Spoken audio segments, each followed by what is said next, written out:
आज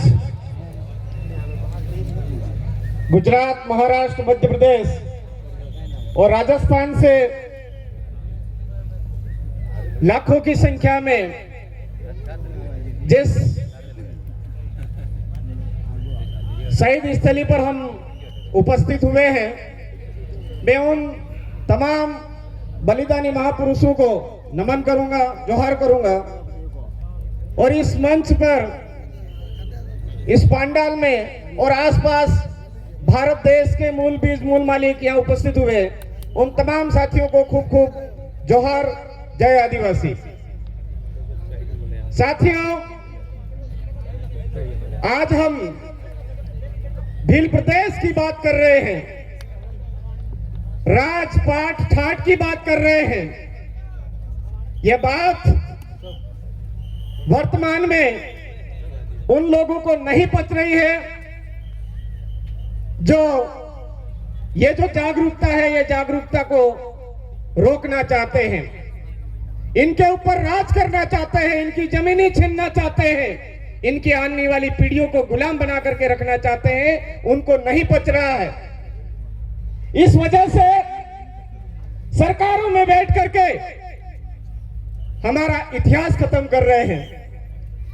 हमने पिछली बार यह सुना था कि मानगढ़ धाम से संबंधित जितने भी पाठ है वो पुस्तकालय, पुस्तकों से हटाए जाने के लिए हमारे ही लोगों के माध्यम से लगातार छोटा छोटा करते जा रहे हैं, हटाते जा रहे हैं। यह हमारे लिए चिंता का विषय है।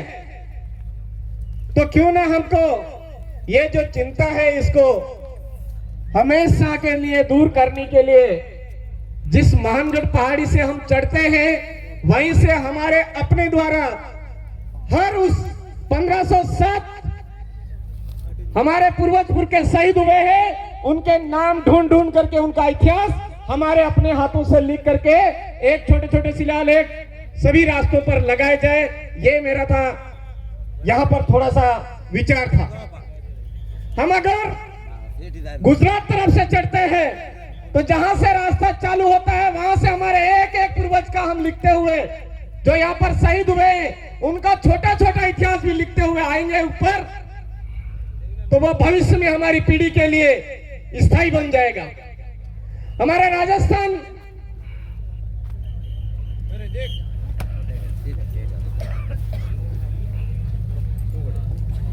हमारे ये जो पूर्वी साइड का रास्ता है, इस रास्ते से भी अगर हम हमारे शिलालेख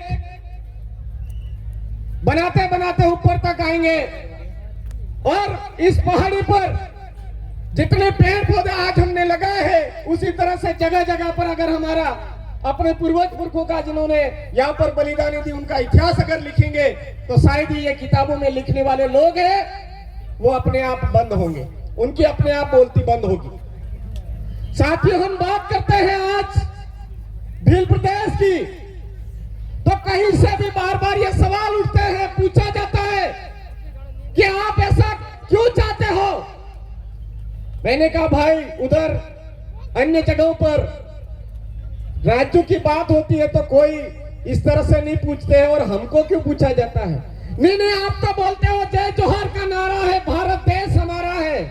अरे भारत देश हमारा है, हमारे पूर्वज पुरखों का है, हम बोलते हैं तो आपको मिर्ची क्यों लगती। एक को तो ऐसा भी बोल दिया तो वो कहे अरे यार ये तो कोई बात नहीं हुई, हम भी कोई विदेश से थोड़ी आए हैं। मैंने कहा नहीं आए हैं तो कोई बात नहीं, 3 या 4 पीढ़ी का अपना इतिहास उठा करके देख लेना, हो सकता है जो आप कह रहे हो वो गलत साबित हो जाए और हम जो कह रहे हैं वो सही साबित हो जाए। साथियों, उनको अच्छी तरह से पता है उनका इतिहास, लेकिन हम हमारा इतिहास कहीं ना कहीं खोते जा रहे हैं, भूलते जा रहे हैं। हमारे इतिहास को मिटाने का प्रयास हमारे ही लोगों के माध्यम से किया जा रहा है। आज पूरे देश के अंदर समान नागरिक संहिता, एक देश एक कानून की बात की जा रही है, एक देश और वोटिंग की बात एक साथ करवाने की बात की जा रही है, लेकिन शिक्षा की बात नहीं की जा रही है। हम जैसे ही ये शिक्षा का सवाल करते हैं कि हमारे इलाके के अंदर आज जर्जर भवन के नाम पर बिल्डिंगें गिराई जा रही है, जर्जर भवन के नाम पर मर्ज किया जा रहा है, स्कूल बंद किया जा रहा है।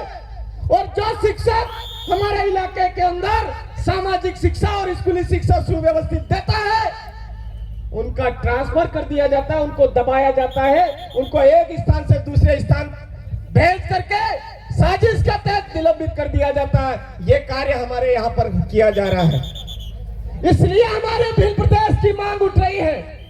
हमारे इलाके के अंदर हमारे 5वीं अनुसूची के प्रावधान, जल जंगल जमीन के प्रावधान, उन प्रावधानों को तो धरातल पर लागू ही नहीं किया है और नई नई प्रणालियां यहां पर लाई जा रही है। इसलिए हमारे भिल्ल प्रदेश की मांग उठ रही है। आज 78 साल हो गए, दिल्ली की सड़क और हमारे गांव की सड़क एक जैसी नहीं हुई है, तो फिर ये समान नागरिकता की बात क्यों की जा रही है? ये बहुत सोचने का विषय है। आज समान नागरिकता की बात पर हमारा ही भाई हमसे भिड़ रहा है, हमारे ही भाई से हमारे सामने डिबेट करवाई जा रही है और बोला जा रहा है कि आखिर आदिवासियों को यूसीसी के अंदर क्यों नहीं लिया जाए।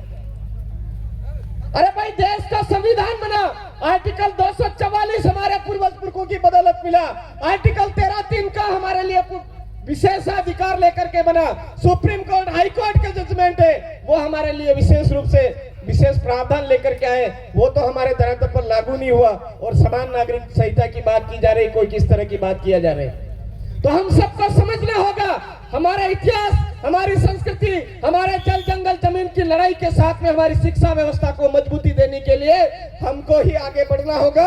और इसके लिए डूंगरपुर जिले में एक बहुत बड़ा काम हुआ है।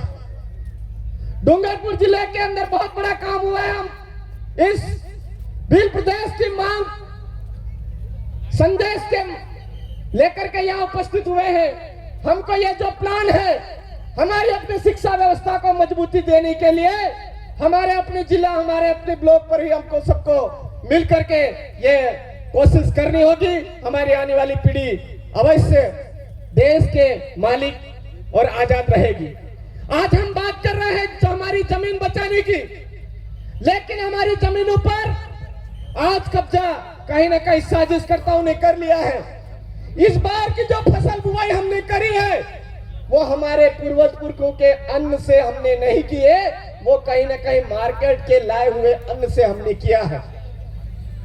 वो अन्न आज हम खरीद रहे हैं 1 किलो के 400 रुपए, 4 किलो के 1200 रुपए। अरे 1 क्विंटल का कितना हो रहा है? वापस लेते समय में क्या किया जा रहा है, ये हम सबको समझने की जरूरत है। आज हमारा जो अनाज है, वो अनाज 2000 रुपए किलो, 2000 रुपए कुंटल ले लिया जाता है, और उनका जो अनाज है वो 40,000 रुपए कुंटल दिया जा रहा है। अरे अंग्रेजों की यही साजिश थी कि आदिवासियों का या जो कमाऊ लोग हैं उनका अन्न को सस्ते में खरीदा और उनका जो अन्न है उसको महंगे में बेचना। इसी वजह से हमारे लोगों ने उनका विरोध किया और उनको खदेड़ा। इसके माध्यम से मैं इस मंच के माध्यम से यही कहना चाहूंगा, हमारा अन्न हमको बचाना होगा, हमारा बीज हमको बचाना होगा।